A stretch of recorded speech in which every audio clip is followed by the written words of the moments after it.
যারা মূলত ঐক্যবদ্ধ হয়ে এই মূল্য বৃদ্ধিটার ক্ষেত্রে ভূমিকা পালন করে।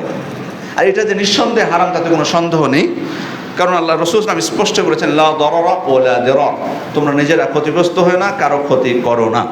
এটা স্পষ্ট মানুষের জন্য ক্ষতিকর এবং তাদের উপর জুলুম, এবং যে জুলুমকে আল্লাহ তাআলা স্পষ্টভাবে হারাম করে দিয়েছেন।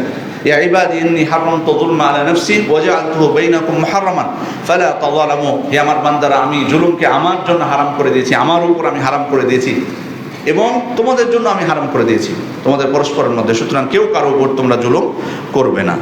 এবং এটা হচ্ছে এক প্রকার নিজের স্বার্থের দিকে শুধুমাত্র খেয়াল করা, নিজেকে প্রাধান্য দেওয়া, শুধুমাত্র নিজের দিকে খেয়াল করা, অন্যর কথা না চিন্তা করা। কিন্তু একজন মুসলিম ব্যক্তি তার জীবন চলার পথে শুধুমাত্র উনি নিজের কথাটা ভাববেন না, বরং অবশ্যই তার নিজেকে, তার সমাজ, তার দেশ নিয়ে ভাবতে হবে। কিন্তু যারা এই কাজটা করেন তারা মূলত নিজ স্বার্থের দিকেই করেন। আল্লাহ তাআলা পবিত্র কোরআনে বলেন, কাইলা ইয়াকুনা দুলাতাম বাইনাল আগনিয়াই মিনকুম, যাতে এই সম্পদ তোমাদের বিত্তশালীদের মধ্যে আবর্ত না করে।